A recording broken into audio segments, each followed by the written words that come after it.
When you have an eating disorder, it can be really scary to live in that space of like messy, right? And that's sometimes exactly what we need to do is let it be messy. You've arrived at the Mental Health Spotlight podcast with therapist Kais. Thank you, Kate Ely, like the electrical eel. See, that's going to be my new, you're going to have a logo every time I mention your name or a slogan. Thank you for coming today to talk about eating disorder recovery with a coach, because you are an eating disorder coach. And I think I said all that right, correct? Yes. Thank you so much for having me. I'm so excited to be here. I am too, because you are someone I've just started working with, and I'm learning more about coaching, and I know it's out there, but I don't even think we've had a conversation specifically about what the heck you do versus what you're working on doing. And just for I guess a frame of reference, you're working on your MSW, your master's in social work right now. Yep. Correct. Yeah. But you are already a certified eating disorder coach. So can you kind of tell us a little bit about what maybe the last one means? What is a certified eating disorder coach, and how long have you been one? Kind of business. Yeah. So I actually have an undergraduate degree in social work. So I have my bachelor's of social work. And then I did the Carolyn Costin Institute Certified Eating Disorder Recovery Coaching Program. So, I worked under Carolyn, and she supervises us. It's a fantastic program. And that is where I learned how to become a coach. So coaching is really about the how, not the why, especially with eating disorders. So I think taking action is the hardest part of recovery. Like anyone listening probably knows this, and Kais, you know this. It's the hardest part of recovery, and recovery cannot happen without it. We can talk about it and talk about it and talk about it, but if we're not taking action, nothing is changing, right? So as a coach, I'm really trained to work on that, on the behavior change side of things, to be working on the how, right? Like if you are going to work on a behavior change, how are you going to do it? Because there's a lot of steps, right? If we're talking about eating more food, well, there's a lot of steps to get there. Like you need to get the food, and there's going to be eating disorder barriers that come up at every step of the way. So as a coach, I'm really trained to help someone with that. And it's in the day-to-day, the here and now. Because when we're sitting in our therapy session or with a dietitian, it's very different when we walk out and we're in the real world and we're in our day-to-day. The other big piece with coaching is I do texting support. And I know some therapists do this as well, but this is like a big piece of what I'm trained to do as a coach. So having clients reach out to me in the moment when they're struggling with goals, with behavior changes, and being available to them throughout the week and weekends. I see a boundary conversation coming up at some point, but we'll get there. So I love how you said that. So it's more about the how. It's what's going on right now. How do we move you through? Which is why I think I've mentioned to you, I like that you're on the social work track, because as opposed to maybe a counselor or psychology track, we are also pretty focused on sometimes just brief solution based. How do we get you where you need to go? What's in your way? So it's going to fit you really well.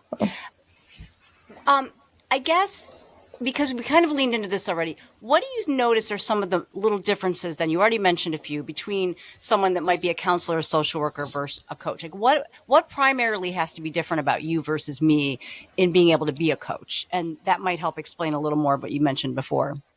Well, I want to preface this by saying I actually know that a lot of some therapists are becoming coaches and coach on the side. I think there's actually a handful of Carolyn Costin coaches who are also therapists and will do both roles.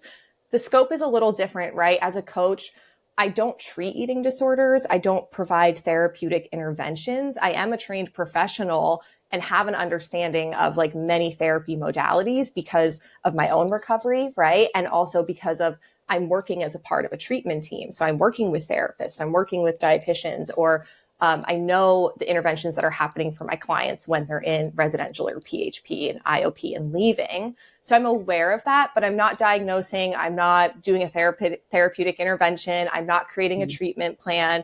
I'm really working alongside as an adjunct to a client's therapist or whoever else is a part of their treatment team. And you said something in that, you said, and my recovery. And if I'm not mistaken, coaching means you have lived experience. Is that a pretty big qualifier? Can you be a coach if you don't have a lived experience with the recovery? So here's the really cool thing. Most of the Carolyn Costin coaches, I think 98% of us have our own experience with an eating disorder and recovering from Mm-hmm. one. There are a handful that don't, but Oh, they have experience supporting a loved one or like a okay. significant other in recovery. So we have a couple of like wonderful parents who have decided to become coaches. Hmm. And some of them will even coach parents. They will coach people struggling with eating disorders, but also coach parents or significant others who are having a hard time with, someone in their life with an eating disorder. So it's not a requirement, but I do find that most people gravitate it towards it because we have the lived experience in some form. Yeah, and I love that you said loved ones because their lived experience can be as loud and bright as the person struggling with Exactly. And it. it's someone that's often overlooked, right? Like oftentimes when you have a kid struggling with an eating disorder or partner, you need support. You Right. need help figuring out, how do I handle this? How do I support Mhm. myself? And it can be so nice to get that support from someone who truly gets it, like parent to parent. Yes, and that's kind of why it seems different because you can have lots of training, but maybe until you've walked that walk. I think of it, and we're jumping around, but that's what I love. It reminds me of the sponsorship in a 12-step program where somebody recovers and then they become a sponsor to somebody else and they walk them through. And it's not therapy, but it is how do you get through that next hour? How do you handle being in that setting? Do they make those kind of correlations when you're in training to sort of sponsorship? It's not actually something that was a part of Mm-hmm. our training. I guess Yeah. I see it as a little bit different. Yeah. Because I have also been an ANAD peer, an ANAD, I think is an ANAD. How do you pronounce it? The ANAD organization. Do you I know? think that's right. I think. Yeah. A nod or a nad. Either one works. It's ANAD for people listening. Yes. And they're fabulous. They are fantastic. Look them up Mhm. if you're listening. They have wonderful free support groups. They We'll put it in have, the show notes. yep, they have peer mentorship programs. So I volunteered with them as a peer mentor for a while before becoming a coach. What's that? And I would say that reminds me more of that 12-step sponsorship Mm. where you Your really, support. it's peer support. You're only Mm-hmm. working with one person. There's no requirements in terms of like, you're not offering, you're there for them outside of the meetings, but it's very casual, right? It's laid back. And it's a very Mm-hmm. reciprocal relationship of that mutual support versus coaching. Like I am a trained professional. I'm trained in behavior change. I do use my lived experience, but it's more like on the back burner, like, right? It's not something that's Yeah. coming up all the time. And I make myself available to my clients because I am paid to be available, right? So like you have this person in your pocket that you Mm-hmm. can contact whenever, and you don't have to feel bad about it because it's a service that you're paying for to support Mm. yourself. Thank you for making that clarification because in my head, I think I needed that. So it's almost like we start on sort of the sponsor level, which is you're not paid. Like you said, it's super casual. It's typically Mm-hmm. you and one human, one person. Then there's the peer support, which may or may not be paid. Typically there's some kind of payment, but it's not as quite the professional setting. And then we get into professional help, which is yours because you're trained in a profession and you are paid and you provide a service. And then we go into Exactly. therapy, which is the same thing, just a different angle, which we'll get at later. Exactly. And I did get training. So like when I did the peer mentorship, I did have like a short training, but it was Mm-hmm. nothing like the year-long program that I did to become a coach. It was very different, right? The intensity and the training that is behind it is very different. So you mentioned 1 year. Is that about what one would expect or should expect their coach to have, or if they want to be a coach? Yeah, it takes some people do it quicker than that because it is self-paced, but on average, most people, it takes about a year to do Carolyn's program. I know there are a couple other coaching programs out there now, but I don't know of any that are as rigorous as Carolyn's and that have an internship with a supervision as well before you can graduate. So Carolyn's is definitely on, I would say it's closer to like what we're going through as someone who's training to become a social worker or a therapist or Mm-hmm. a counselor, where you are getting supervised, you are required to intern and practice your skills before Mm. you're receiving that certification or graduating. Yeah, I feel like that should be a no-brainer that of course you're out there practicing with somebody helping guide you. And you're saying that may not always be there, but you had it with Carolyn Costin's program. Exactly. Carolyn supervises us all. And then at the end, like there's an internship where she, she listens to your sessions and gives feedback. So you Ooh. are complete. Yeah. Yeah. You get feedback, and, Carolyn is amazing at what she does. So it's great to hear from someone who has been in this field for so long and written so many books and run treatment centers. And she really has a high standard for her coaches. She does. And we'll put her in the show notes too, so people can find not only this opportunity, but some of the other things that she's published and done. So it's about a year. You sign up, you do it self-paced, and then you do the internship. How do you find your people next? How do you find the folks that you're going to help? You really do that on your own. So I did a lot of marketing, reaching out to therapists, private practice, treatment centers in my area. Smart. And partnering with them and educating them about what coaching can do. And, Carolyn has a great list on her website, the Carolyn Costin Institute, where you can go and search for coaches in your area. So some people find me through that list, but I also have partnerships with, I've developed partnerships with treatment professionals and treatment providers in my state. And we're going to get to at some point too how this is a beautiful interdisciplinary team, how all of this is going to roll together so well. What should somebody, since we're kind of here, what should somebody look for when they're trying to find a coach? Meaning, is there something that they should be aware of or careful about to find someone like you? And where would they go might be my second add-on to that. Well, I think if you want someone who is certified through Carolyn Costin's program, going to her list on her website is a great place to start. If you want in-person coaching, you're going to want to look for a coach who's in your area. A lot of people do virtual as well. And if you like virtual, then that expands your options of who you can pick. But I think the most important thing with a coach is you want it to be the right fit. It has to be someone you trust. It has to be someone you feel comfortable with. You have to click with them just like you would with a therapist or any other treatment professional. You need to be comfortable. You're talking about intimate things in your life, and coaching is almost more intimate because you're texting. You are texting in your most vulnerable moments, and you want to have a coach that you feel connected with, that you can laugh with. If you also want to have some humor involved, just needs to be the right fit. So I encourage people to reach out to multiple people, interview them, see who you click with. Don't just pick the first person that you find on Google or on the list. Good. I always tell people they're auditioning me when I meet someone for the first time, especially young people. I'm like, you'll let me know. Let me know. Did I make the call back? Am I sticking around? I love that. Is there a national or state level certification that somebody would have? Like in our case, we have boards that are in control of social work. Is that there for coaching, or is it more under each coaching education entity? I get that all. Yeah. So there is life coaching board. I think it's the International Coaching Federation that runs, they oversee life coaching and regulating it. Right now, there's really not any boards. I mean, Carolyn has her own way of doing things.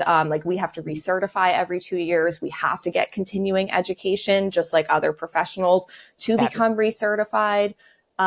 So she has things in place to, she has her own regulations, but there is no board or state run board, overseeing that right now. Okay. And hopefully, I think we're all hoping that coaching does start to become more regulated, because I think that would be a good thing. But right now it's still a baby in terms of just life coaches, eating disorder recovery coaches. It's still very new. Even peer support is finally starting to grow, particularly in eating disorders. So, and you're right, we need to have a little just to protect everybody. It makes me think of the boundaries, because you mentioned that it's more casual. You can text me. Now, some therapists, I'm the kind of therapist my clients can reach me, and that this isn't a right or wrong thing, but some, like to have a little more of a boundary. How do you protect your boundaries when you don't have a state accreditation board or something protecting you? Well, Carolyn trains us in that. So that's the great thing. And she's a therapist, so she gets boundaries. Also, I think having my undergraduate degree in social work really helps, because social work has a code of ethics. I follow that as a coach. I'm thoughtful about those things. So I came into it with a base. But for me, the boundaries with clients is the coaching can often start to blur the boundaries between friendship, and you want to make it's really important that when you're working with a coach, you understand that, you know, that you may be doing things that seem like your friends, in terms of like, maybe you're going to eat together, or right, you're going to the grocery store together, or they're helping you with like reincorporating exercise and you're texting them. But again, it is there in service of supporting the client. So, you know, when my clients text me, I'm there for them, but part of the boundary is like, I'm not going to be disclosing things that are happening in my life, or like texting them about my life, right? It is all about the client. And if you terminate services, meaning, you know, they're done, they're in recovery, is it like, so in our profession, you don't have any relationship, some would argue ever, and at least legally or per our guidelines, 2 years. How would you handle that? What if someone called you up after they ended their sessions with you and said, hey, do you want to get together? Do you have those rules, or are you just using your own code of ethics? No, we're not supposed to do that. Good. Yeah, Carolyn. That's what I want to hear. Yeah, Carolyn trains us on that. And good job, Carolyn. We are not supposed to do that. We are not supposed to make a habit of doing that. If a client wants to reach back out and update me, like, I deeply care about all my clients and I want to hear how they're doing, even if they're recovered and they just want to send me some photos and let me know how wonderful they're doing. Yeah. I always love to hear that. But again, still keeping that relationship professional and with boundaries in protection of the client, right? Yeah, and protecting the relationship that you created, it is still a professional relationship, even though it is more casual than social work or counseling. Exactly. Yeah, I love that. And I love everything I'm hearing. It sounds so solid. Are there limitations? Are there things where coaching either starts to go there and can't, or where somebody would not be able to be served well in a coaching setting? I know it's kind of a broad question. Yeah, it's tough because I do find that people who benefit the most from coaching and who it's designed for are people who are in the action stage of recovery. So some people listening might be familiar with this, Kais. I know you are. Can you tell us what that means? Stages of change. There are stages of change. Anyone going through a change goes through these stages, right? We've got pre-contemplation, contemplation, preparation, action, and maintenance. So the action taking stage is when you are making behavior changes. That is who coaching is designed for.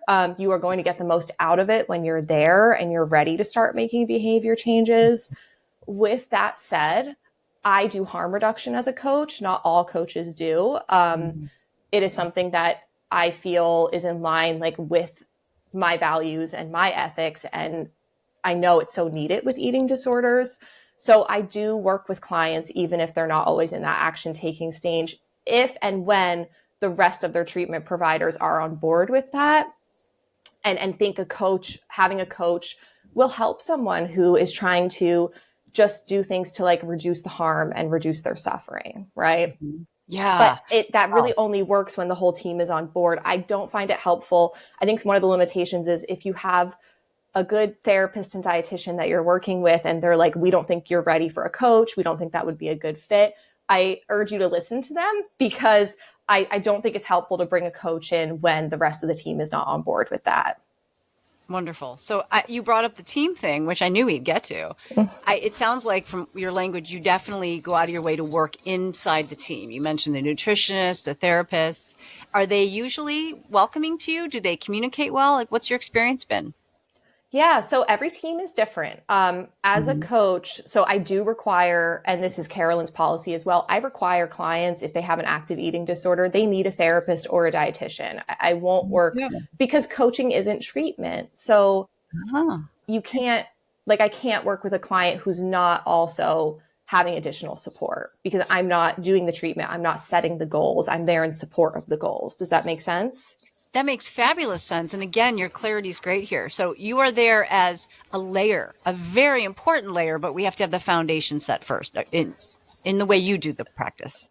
Yeah. And, I've had a lot of therapists and dietitians and psychiatrists love having a coach on board, love working with a coach, especially the ones who value like that team cooperation when we're working with people with eating disorders.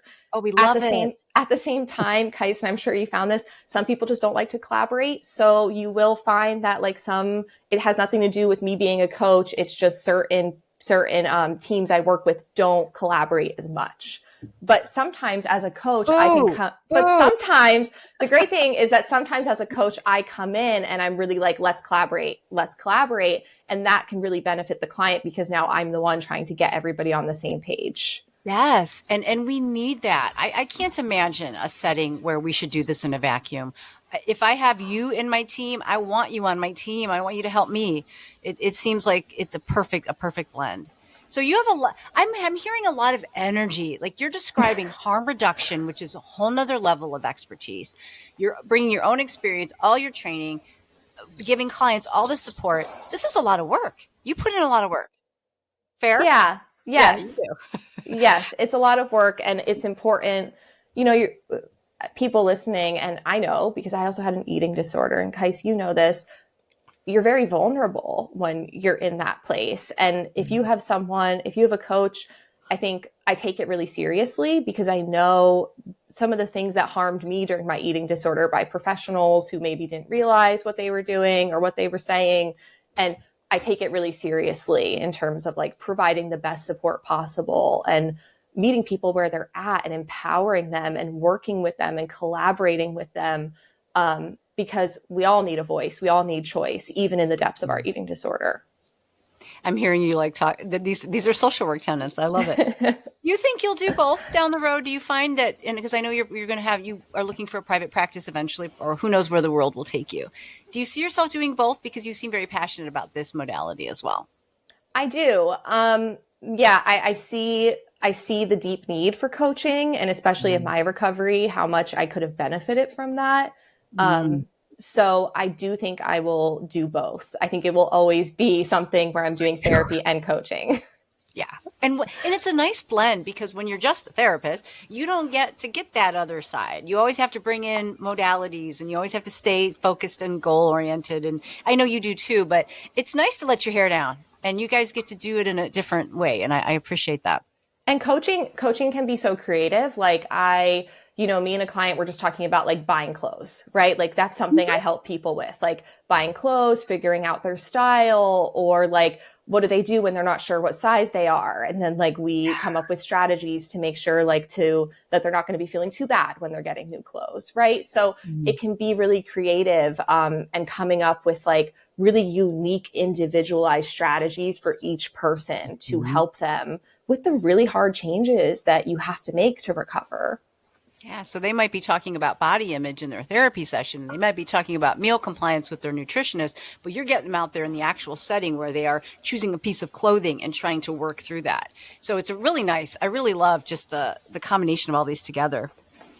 I had asked you a question earlier, and I wish I was recording it because we talked about how what I do benefits me. I learn a ton from my clients. I learn how to use my own skills that I teach. And you said it so well that we were going to talk about how it benefits you. And you're saying, well, it's not about me.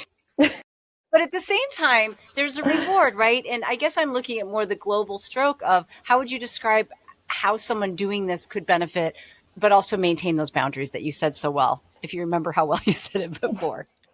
Well, I think when you do this type of work, it is inherently rewarding, right? Like we enjoy it. And I love to be of service to my clients. And I think we have to be really careful about, it's not about us. It is about like, whether we're enjoying it or not enjoying it, it is about our clients and meeting them where they are and in service of them. So, I love this and I love doing it and I love giving back. And I think I'm always putting clients at the forefront of my mind because in this relationship, like it's just not about me in that way. Yeah. And a caution to people listening, if you're in a setting where it really is more about your provider for whatever reason than that could be a warning sign that they may not be in the right headspace to provide you with a non-judgmental, very focused care. So great point. Agreed. We can benefit. Agreed. And like with coaching, one of the nice things is that self-disclosure, we can be very open about it. Mm-hmm. The way I really do this, and I think this is something to look out for when you have a coach, is you don't want someone who's using their lived experience as the right way to recover, because recovery looks different for everybody. And I always say this to clients when I work with them, that my lived experience is my lived experience. And if you want to ask me questions about it, if you want to know how I did something because it will be helpful for you, I'm always open to answering that.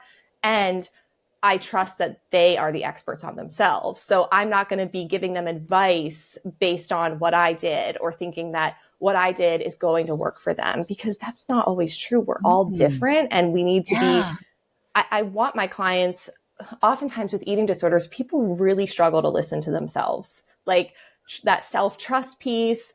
And often I find my clients do truly know what they need. Sometimes there are things covering that up and getting in the way, but deep down they know. And I try to work with them on, let's uncover it, and like, let's get you trusting yourself rather than like listening to me and what I think you should do, because I want them tapping into what they think they need to do. Yes. And that's such a good point that you brought up, that to be careful, and we all should, that we don't find one path and assume our clients should follow it. And that could be a bit of a threat in coaching, because you might really feel passionate about this way, but you're doing such a good job. Absolutely. Like that lived experience can be such a strength, and it can really be a detriment. So that is something to be careful about. I think even in peer support too, like always just reminding yourself that your experience is your experience, and there are other experiences and other ways of doing it. And in any therapy, because a lot of people that do come to the therapy profession have reasons, and we all have reasons somewhere. They may not all match, but we feel passionate about certain interventions. So you're being super open-minded. You're creating a path and letting your clients kind of pick and choose, but sharing as is appropriate. A lot of boundaries. Can you give an example of, you've already given examples of kind of what it would look like in a coaching session, but what about, do you have like kind of a recovery story for a client that it kind of played out a certain way and was very successful for them? Any maybe examples of something, or an example of a type of intervention that was very helpful? Yeah, I think like when I think of positive recovery stories, I mean, my clients are doing positive things every week. Like I see it all the time. Like, you know, I just had someone this last year who had been struggling with compulsive exercise for 25 plus years, and they have stopped all exercise completely. They have never gotten to this point. Even when they have tried to recover and like increase their food, they have never stopped the exercising piece.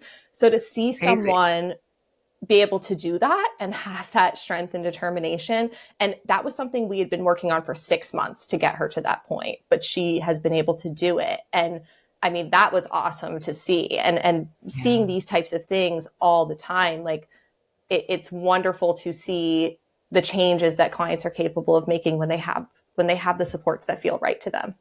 Yeah. And you're hitting on the question I asked you before. Here's the reward, isn't it? Watching somebody step into recovery. That is pretty amazing when you've seen them suffer. Yeah. And like, you know, her life has changed in terms of like, you know, she doesn't have to hide it anymore, because this was something she was very secretive about, or structuring her entire day around her movement without anyone else knowing, and it getting in the way of other things in her life. So to be able to see her like having that freedom and like not waking up every morning of like, how am I going to fit in my exercise today, and have no one find out, and it be in this way that I feel that my eating disorder feels okay with, that's huge.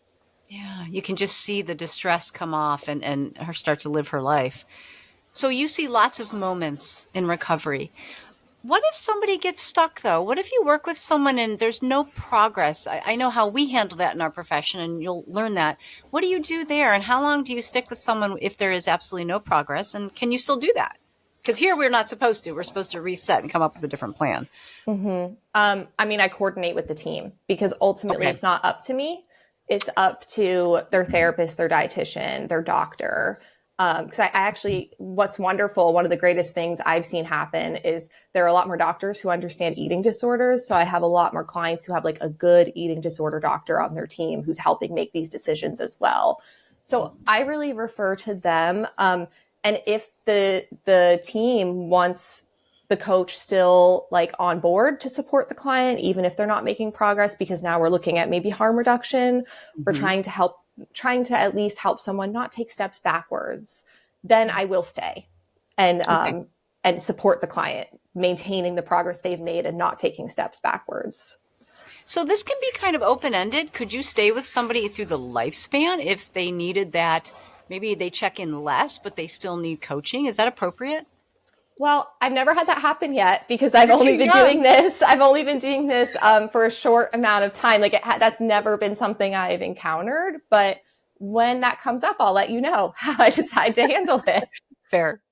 I know in social work, and you're working on both these professions, is once you meet the goal, for the most part, you don't continue because they've already learned to do that themselves. But then some people come in for a booster shot, especially with eating disorders. You sometimes need a little booster shot.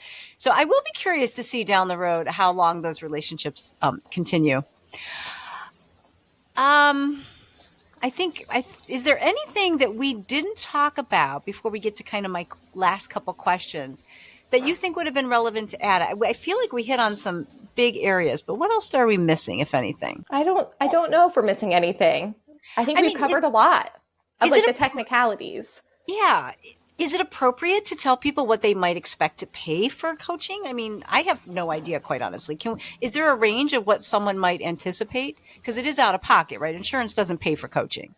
Insurance doesn't pay for it right now, but things are changing rapidly. And I know a lot of the coaches, one of the CCI coaches, they are spearheading a research study right now on coaching, just to try to get more data on how helpful it can be.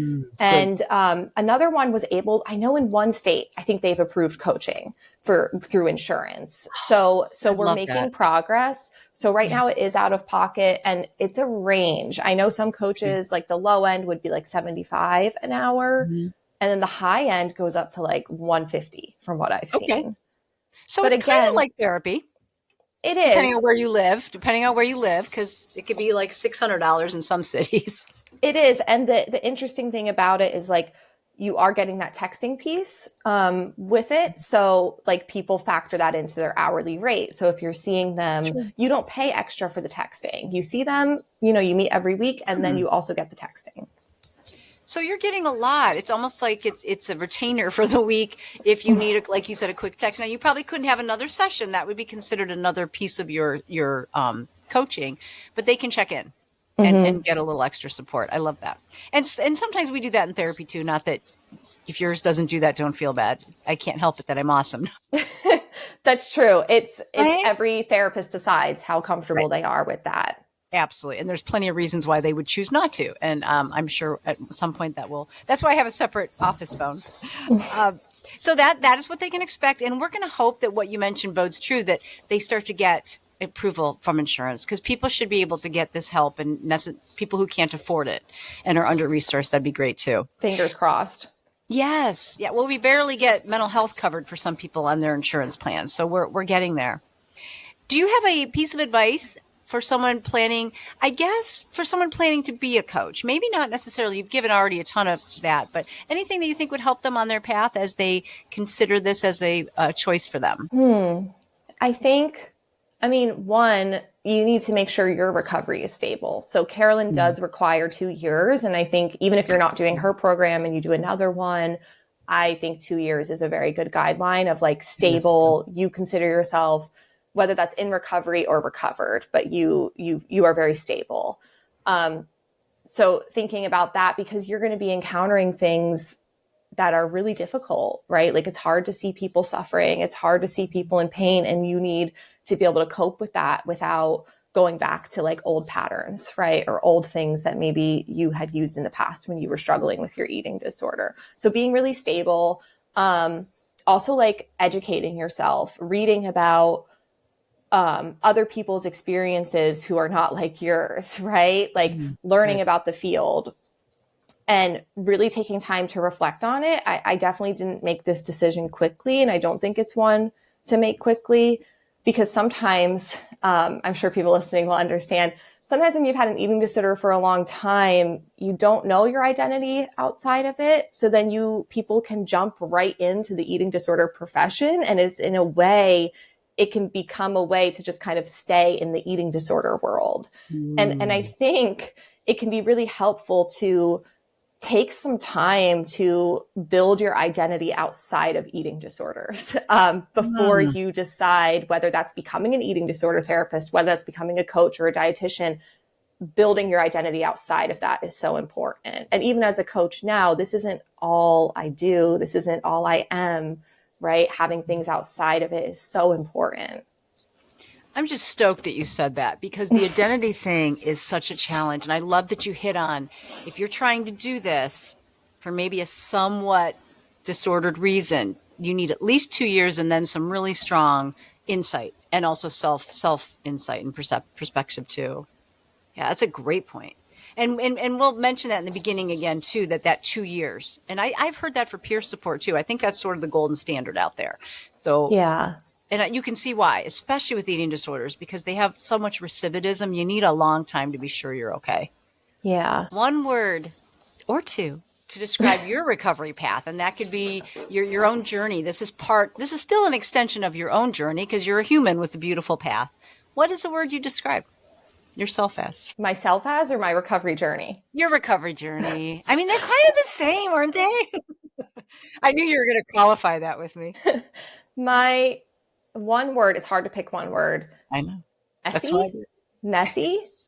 Can we have two then? I love messy, but is there another one that goes along? Well, let's just say, like, I think recovery is about living in the ands, right? Like, there were so many times where I was terrified and I was hopeful, or I was, hopeless and optimistic. Like, you can feel it all at once. So that's why the word messy, that's why that word messy comes to mind, because I don't want to choose a word that's like very grim and like speaks to the despair that I felt often, because that wasn't happening in isolation, or like that wasn't the only thing I was feeling. It was always with, one day could be one thing, and then the next day I'm feeling more a different way. It was just very messy, right? That's how this process looks. That. And I think when you have an eating disorder, it can be really scary to live in that space of like messy, right? And that's sometimes exactly what we need to do, is let it be messy. Yeah. And tolerate that it is not, like you said, one thing or the other. And I love the and part, because I'm sure on some of those days it was messy and, as you beautifully said, and hopeful and inspiring. But we're not pretending that it's a pretty clean, linear, easy old path for anybody. It never is. It never is. And sometimes I think what's hard about hearing people's stories after the fact is it can sound like it was. Do you know what I mean? Like, like some people have wonderful recovery YouTube accounts, and, I know it can really impact people struggling, because they're like, how did they do that? It seems so simple. But it's like, because it's not simple, but after the fact, it can sound simple. When I interview clients, I have what I call the sweet window. And that's where they're far enough out to have insight, but close enough to still feel it. Like, there's this beautiful window. And to your point, where if we get too far away, we forget it hurts. That's why people have babies. That's why we have a second shot. Because we're like, it was not, a few months later, you're like, it was nothing. But that day you were like, oh, hell no. So great point there, that it is messy. And no matter what someone tells you eventually, I mean, I've seen almost no cases that weren't messy. And I kind of like the word messy. I feel like I live in a messy world. So I appreciate that as your word. I would not describe you as a messy person. You're the most organized, put together human I know, but maybe we'll messy you up a little bit. I was not in recovery. How about that? There we go. Fair enough. Well, I think we shed a lot of light on what coaching is, how it relates to the other teams, how people access it, what to look for. And it just sounds fabulous. And I'm hoping to maybe even do another one later, and we'll add on even more aspects of this. But thank you for your time and sharing your story and talking about this with me today. Of course. The one thing I wanted to add too is, when we do the internship as part of the training program, those sessions are free. So if you are looking for free support, you can go to Carolyn Costin Institute, the website, and she does list interns and their contact information. And interns always need clients. So you can reach out to them. You would get a couple of free sessions. Also, yes, coaching is, costly and out of pocket, But most of the coaches I know, and I offer like a pro bono spot or sliding scale. A lot of them do work with Project Heal. So like, even if it feels like it's not an option for you, I'd encourage you to reach out or go through Project Heal and work with coaches who are part of, I think it's the Healing Circle, who offer like discounted services through there. That's great. Thank you for commenting on that. So we can make sure there's options for people who might have heard this and said, can't do it. And Project Heal is an application that you complete. It's online, and it can offer financial support for eating disorder care after you fill it out in different areas. So that's, thank you for mentioning Project Heal as well. So there's some access here. It's not a closed door for people who maybe don't have the financial support right now to do this. Exactly. So Good. I just wanted people to know that if it felt like it was off limits, there are options and resources available. And again, most coaches, if you reach out, will offer a sliding scale. They do maybe have like a pro bono spot, and talking with them about that. Great. I love that. I know we do. We try to help people here too with discounts and self-pays and things like that. We don't want to turn people away. And most of us doing this are doing it for the right reasons. And so we want to do the best we can. But we also have to pay the bills. Yeah. Well, thank you. This was very helpful. Tons of information. I appreciate your time, and thank you for being here. Thank you so much for having me. Thanks for listening to the Mental Health Spotlight podcast, helping you hold hope on your recovery path.